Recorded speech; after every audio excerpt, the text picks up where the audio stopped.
Good afternoon and welcome to our post-Executive Council media briefing. This is our responsibility in ensuring that we keep the people of Tobago informed about the priorities and about everything that we do at the division in terms of ensuring that you are aware of what is happening and how we are managing and leading the affairs of the Tobago House of Assembly. This evening, the privilege and honor is mine to give you some updates on what is happening at the best division, the division of YES, which is the division of youth empowerment and sport. Since assuming office, I have had the opportunity of meeting with stakeholders, of reviewing priorities, of looking at the programs that we offer, seeing how best we can maximize the potential of these programs, maximize the potential of these relationships, to ensure that we are giving Tobagonians the best possible opportunities at succeeding in youth development and in sport. This afternoon I'll be talking about a few things. First and foremost, we'll be talking about the upgrades to the Mount Pleasant Sporting Facility. Next, we'll be talking about the works that are ongoing at the Shore Park facility. We'll be also speaking about the development of the Youth Development Fund, and also, last but not least, some upcoming projects. So just some updates. As it pertains to the Mount Pleasant Sporting Facility, we would have spent the last couple of weeks refurbishing that facility, resanding and so forth, aerating the grounds. If you take a drive down to that facility, you would recognize that it is a stark improvement from what it used to be. The individuals that utilize the facility have commended the works of the division. I would also like to take the opportunity to commend the Technical Sport Director, Mr. Aberdeen, on his hard work and the team that he leads as it pertains to getting the work done. I have seen a significant reinvigoration of the team there and the willingness of them to get the job done. Additionally, we have done some remedial works as it pertains to the facility for the preparations for the upcoming Easter festivities that are hosted there every year. I think this year we'll be celebrating 51 years of the Canby Mount Pleasant Sports and Family Day. So some repainting of the external walls have been done as well, and some remedial works have been done as it pertains to the actual facility that houses the individuals during that period. The aim is to ensure that we bring the Mount Pleasant Sporting Facility up to the standard of the TFA so that we can host Tier 2 games there. In conversation with the president of the Trinidad and Tobago Football Association, Mr. Kieran Edwards, we are in the process shortly of signing an MOU where the TFA would be assisting us in maintenance, in upgrades, and ensuring that all our sporting facilities on the island are not only up to standard, but are of the best quality nationally. We move swiftly ahead to the Shore Park sporting facility. We would have taken some significant steps to fix, refurbish, and upgrade that facility. It has unfortunately taken a bit longer than anticipated. But on my last site visit there, the works down there are about 85% complete. Last week, we would have did the last set of paving for the courts, and so we have to allow that to cure before we do the acrylic in preparation for the upcoming games that will be hosted there. The contractor that is doing that work is a local contractor. They are doing a pretty alright job so far based on the information that is coming back to us. We are also having our team pay close attention to all the works that are happening there. We move ahead to the Youth Development Fund, recognizing and fulfilling the promises that we would have made along the campaign trail. This Youth Development Fund will cater to young Tobagonians, giving them the opportunity, again, to have the necessary support that they need and require along their journey of life. This committee would be the committee where all funding applications would go to as it pertains to youth organizations and so forth. This is also the committee that is going to take care of the food card or food voucher that are going to be made available for university students.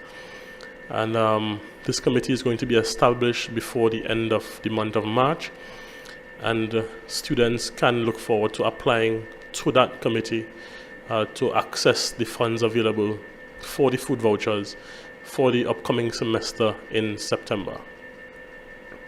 Last but not least, just to inform you of some incoming projects that I have already approved. One moment.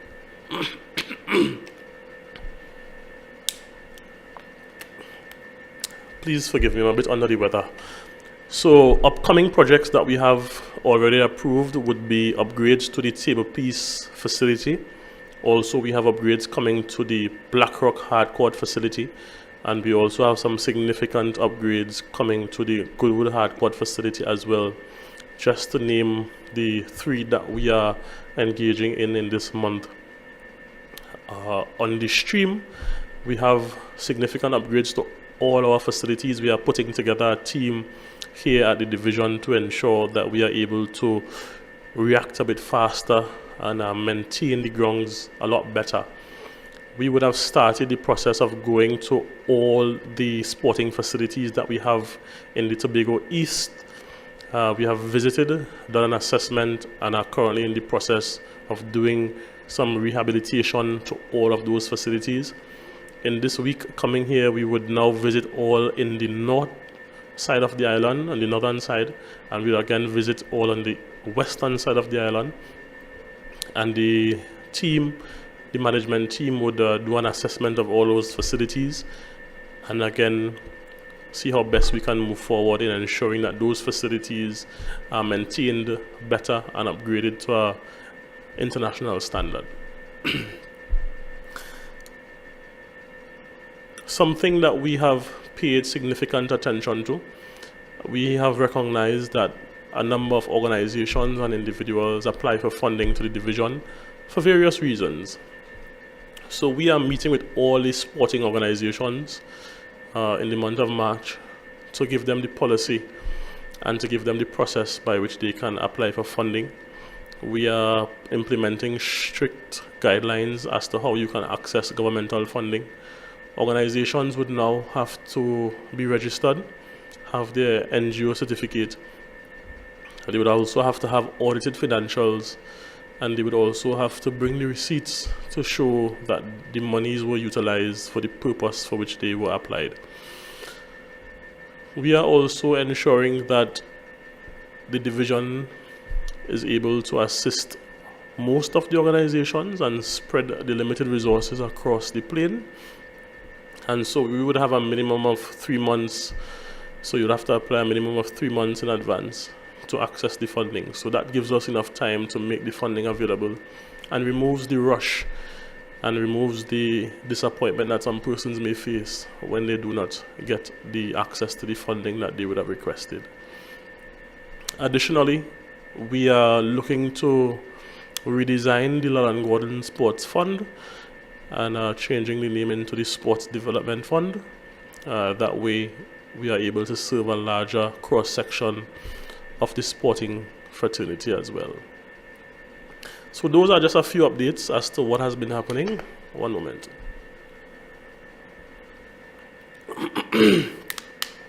But more significantly, one of the first things that we did getting into office is that we met with the union, and I'm pleased to inform the public that we have almost completed the permanent list at the division for 2021 to 2023 and up to 2025.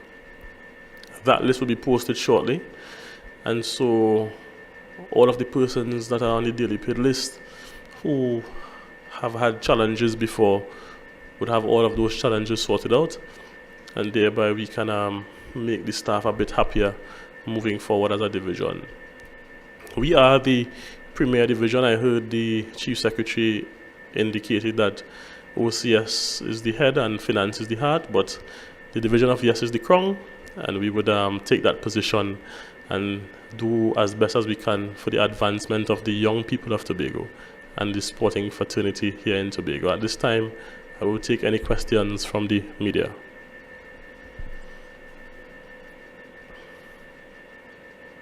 I see Mr. Turner's hand is up. Go ahead, Mr. Turner.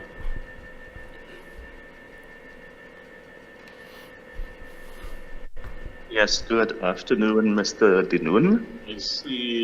I have two questions for you. First up, I know it's not directly under your remit, but can you provide an update as to the status of the White York Stadium? How soon would persons be able to actually utilize it? And secondly, if you can provide us with the number of persons from Tobago who will be partaking in the character games, representing the national team as part of the character games this coming Easter. Thank you. All right, thank you, Mr. Turner. As it pertains to the White York Stadium, coming into office, I met with the Minister of Sport, Mr. Watt, who has given his commitment to ensuring that the stadium would be refurbished in the shortest possible time.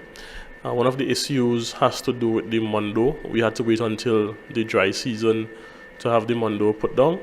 And so now that we have entered the dry season, the Mondo will be replaced in short order. And so you can look forward to having the White York Stadium done and accessible to the athletes of Tobago sooner rather than later. As it pertains to the Carifta, they would have sent me a list of the individuals who have qualified.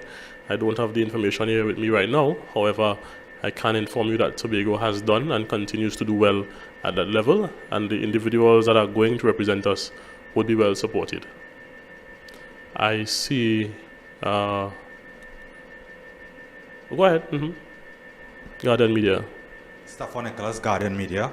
You mentioned upgrades to the Mount Pleasant facility, obviously for the Easter races.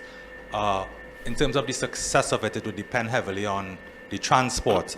The air bridge is almost clogged. Flights are sold out for the entire week leading up to Easter. Have any discussions on the executive level taken place in terms of asking the authorities to get more flights, more sailings?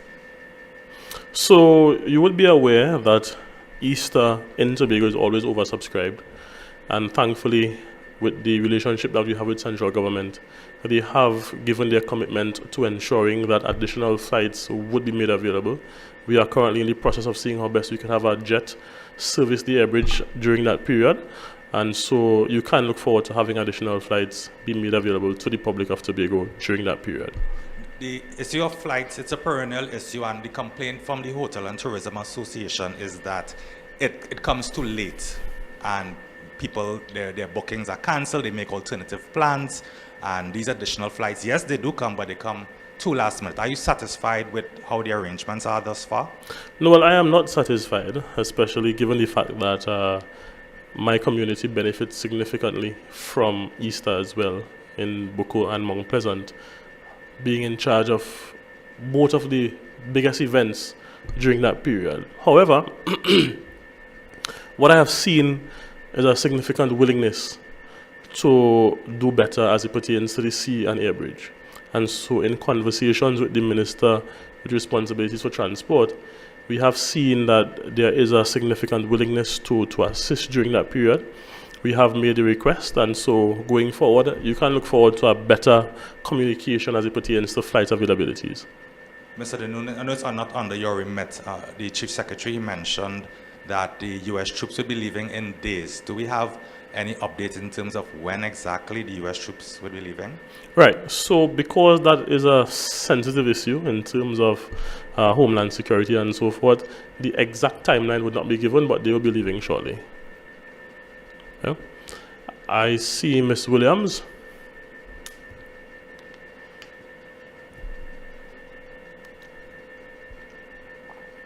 Good afternoon, Mr. Dinoon. Good afternoon, Ms. Williams. How are you? I am good. I don't know if you mentioned it already in terms of the Goodwood Field. I don't know if you spoke about it in terms of its readiness.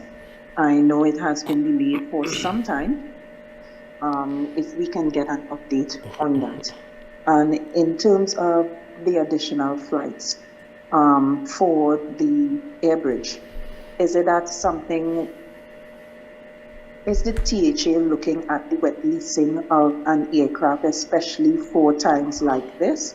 Has this been spoken about at this time, with respect to especially these busy periods, not only around Easter time, but also during the July-August vacation and also Christmas? Is the wet lease of an aircraft or aircraft being looked at for Tobago?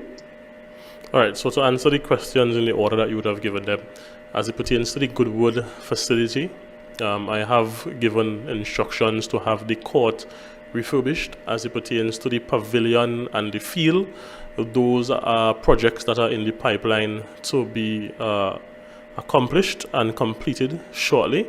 But what I can give you is that the court aspect of it is at the top priority of that. As it pertains to the pavilion, we are currently in conversation with Yidicot as it pertains to restarting that project, and we have allocated the necessary funds for that.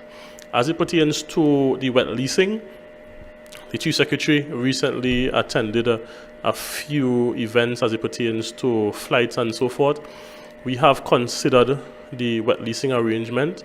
Nothing is concrete as it pertains to that as yet, and as soon as that is given some what you call conclusive decisions about, we would inform the people of Tobago. But currently we are in conversation. If that bears fruit, we would be ready and able to inform the people of Tobago in the shortest possible time. I see Jewel Green. Good afternoon, Secretary Dinoon. Good Jewel afternoon. Green with Tobago Updates here. In terms of some of the updates that you shared, the Canby Mount Pleasant Sports and Family Day, will the grounds at Canby Mount Pleasant be ready for Easter, or are they already ready for the Easter crowd that's coming up and activities? That's one. You did speak about the name change for that Sport Development Fund, and I wanted to know if there were any other changes besides a simple name change, if there were any changes to that in terms of the fund amount people can access, who can access it, how they can access it, and things of that nature. And apart from all of these facilities that are being upgraded, brought up to a specific standard and all of that, I'm wondering about sport tourism. Is there anything in the pipeline to engage the other Caribbean nations? We know that the Chief Secretary would have been part of the CARICOM 50th regular meeting of heads of state recently, and we're wondering if there's any sports tourism initiatives coming up, why these, which is needed, putting such priority on fixing the places which we know is needed, if they're going to be able to be fully utilized so that they don't get into a state of disrepair from disuse, right? We're looking at in terms of sport tourism and also in terms of the Carifta Games. Is there a budget for the participants? How are they being supported financially? And is there some safety net to make sure that they're able to attend the different meets and sporting activities, and as well to be able to be well practiced and to have themselves ready for their best performance at the Carifta Games? All right, thank you so much. As it pertains to the readiness of the facility for Easter, I can confirm that the facility is already ready. What we are doing is the improvements would be to the field itself as it pertains to the TFA games that would be played there, but that is not, both are not connected. Right? So the facility is already ready for Easter. As it pertains to sporting tourism is something that we are paying significant attention to as an administration. We have a number of things in the pipeline coming up. Some I would inform you at a later date. One moment. Some I would inform you of at a later press conference. But just to name a few, we have district games in the pipeline coming up that we are going to be restarting. We have also been in conversation with the Trinidad and Tobago Football Association to bring our Legends games here as well.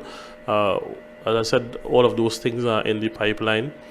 In conversation with some of the associations that we have met, like netball and so forth, and the track and field, also pickleball, we recognize that some of our athletes needs to have more meets, and we are looking forward to ensuring that that is done as well. So sporting tourism is something that we are paying significant attention to. You would see the calendar of events roll out shortly, so stay tuned and you would not be disappointed. I see Mr. Turner's hand is up. Yes, just a follow-up question as we were discussing the issue of the movement of persons to and from Tobago for the Easter vacation period. And we spoke about the air side of things. I'm wondering, as it pertains to the sea side of things, whether there has been any assurances provided that the Buku Reef will be available for that period, remembering that it was hastily brought back into service from dry dock in light of the situation with the blue wave. And also in CAT 060, better known as the TNT Spirit, has there been any word from the Ministry of Works or NIDCO that that facility, that vessel will also be primed and ready to return to service in time for the Easter weekend? Right, so the aim is to have all the vessels ready for Easter. I know both are currently undergoing repairs. Once those repairs are completed in time, they would be ready for Easter. If not, the Galleon's Passage would also be available to take off some of the strain. But we are ensuring that everybody who wants to be here in Tobago would be able to come, whether by air or by sea. As an administration, we are mindful of the challenges that people face coming to the island. So we are trying our best to ensure that you have the smoothest possible experience in getting to the island. The thing about it is, sometimes what can go wrong will go wrong, but we would do our best to put the necessary things in place to ensure that you and all of your family members who want to be here on island at the time can be. So look out for the additional sailings and the additional flights for those of you who have not booked already, and be sure to book early for next year as well. Yeah? Guardian Media? Mr. Dinoon, Buku is it's hold dear to your heart. A boat left Buku heading to St. Vincent, and the passengers and the boat has not been seen since. I think March 2nd was the date. Are you all satisfied? Is the THA satisfied with how the radar is operating in Tobago, and are we seeing the returns in terms of safety and security? Has the radar been used to try and locate that vessel? As it pertains to the vessel, that speaks to a bigger issue as it pertains to marine safety. So what we have to ensure is that all the fisher folk and the persons who utilize the facility that we have at Buku and all the facilities on the island have the necessary GPS structures implemented in their vessels. So in these instances where persons are missing, they can be easily found. I don't think the radar would be the best tool to utilize in that instance. What we would best want to use is to have all of the vessels, especially those vessels that do long distance runs, be tagged and have what you call a overseeing body that would be able to guide, like how you have the Air Traffic Association, so we could be able to track the vessels and ensure that the safety of Tobagonians are of our number one priority. The reason I asked, I know last month the Minister of Defense, he was saying that the radar would be here indefinitely because, and he made a case for it, being that it provided expanded surveillance and capabilities than the radars we have here. So I was wondering how come it was not used in this instance when it was touted as being better than the existing radars in the country. Well, I am not quite sure if it has not been used, so I cannot speak to that as yet. What I can do is find out that information and get back to you at our next press conference. My final question, in terms of the upgrades to the facilities Mount Pleasant and Shore Park, do we have a figure for the cost of those upgrades? The upgrades to Mount Pleasant is still in process. Yeah, so the budget is really an ongoing budget. We have had a budget of about $500,000 to see about those upgrades. As it pertains to the upgrades of the Shore Park facility, the initial budget for that was about $12.5 million. So far, we are within that budget. We would have additional works based on conversations with the end users as it pertains to building out some additional facilities for, say, for example, for eating, for selling and so forth. So we would consider those variations as we go forward. Yeah. I see Ms. Green.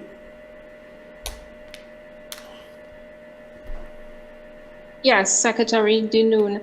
Just a reminder and 2 new questions. I did ask about whether the Sport Development Fund, which has undergone a name change, has any other features that have been changed, as well as I also asked about the Carifta game participants and what kind of financial support they would be expecting to receive from the THA. Perhaps if they have already received it, what kind of budget we're looking at, how much is going to be spent on that, and as well in terms of all the repairs across the sporting facilities in Tobago East and West, is there a budget, a figure that you can give us that has already been spent on that? And my final question, in terms of the budgetary allocations that would have been made in 2026 for allowances for the grocery card assistance that you mentioned and the inter-island assistance initiatives for the Tobago students studying in Trinidad. Can you confirm if allocations have indeed been made? I know in Parliament they would have spoken about it and they would have been given a date, I think, coming to the end of March. But have any allocations been made for these students so far? And if not, when can we expect the rollout for that? All right, so let me answer in the reverse order. As it pertains to the allocation for the assistance to the students, I met with the team last week and we would have identified the funds. So that is why I would have indicated that those funds would be made available to the students earliest as we can, but I'm looking forward to September to formalize the systems, and so especially establishing the committee, Youth Development Fund Committee, to ensure that we give them the best possible opportunity of applying, going through the processes and so forth, so they'll be able to access that by September. Based on how the committee works, if it's earlier the better, in my opinion. As it pertains to the support for the individuals for Carifta and the budget allocated to that, given the fact that each athlete request would be different and their needs and the requirements would be different, the budget is an ongoing process. As soon as we are finished and completed as it pertains to the requests that have been made, I'll be able to give you some update at a later press conference, probably after Carifta. As it pertains to the upgrades and the budget allocations for the facilities around the island as we are upgrading them, every facility would be different. Some facilities, the only upgrades that would be required would be the court. Other facilities would be the court and the pavilion. Both would carry a different cost. Yeah, the average cost to refurbish one of the courts that we would have seen is about $500,000 thereabout. As it pertains to the pavilion, it's dependent on the state of the pavilion. Some pavilions from the assessment that we would have seen needs to be broken down and rebuilt. Others can be refurbished. As we continue our assessment exercise, and we are going around to ensure that we give Tobagonians the best facilities possible. As we do them, I'll be able to update you on the cost and the budgetary allocations for those facilities as well. Yeah. Mr. Turner, I think that will be the last question for the afternoon. Thank you very much. Just one thing that just popped into my head as it pertains to facilities. Are we looking at coming up with a more cost-effective way of managing the lighting at these facilities, especially the courts and some of the fields where we see lights burning day and night or well into the night and nobody's there? Are we looking at creating a system where the lights would only be on if someone is actually physically there and using them to reduce the spend that we have to put out towards TNTech for those lightings, and maybe even looking at going solar so that the lights, at least in terms of courts, may be solar powered as opposed to requiring generation from TNTech? I am very, very happy that you would have asked that question, Mr. Turner, because some of our facilities have what you call a timing system, and the timer would usually shut off the lights at a particular time. What we have recognized is that those systems are usually vandalized, because if the system shuts off at 11 and the individuals using it want to go past that time, they would usually break open the facility and destroy the timer. We have also been in conversation with the Trinidad and Tobago Electricity Commission. Last week we met to see how best we can work together, because they have the know-how and the ability to fix and upgrade some of the facilities as it pertains to lighting.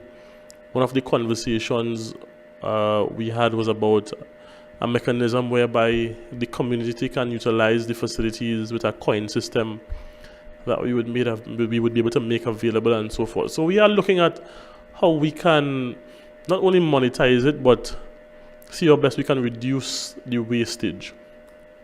But efforts have been made to implement the timing system. Unfortunately, persons use angle grinders and cut the locks and go into the facilities and destroy the mechanisms that we put in place to reduce the wastage. What we would probably have to do is look at security at the facilities going forward.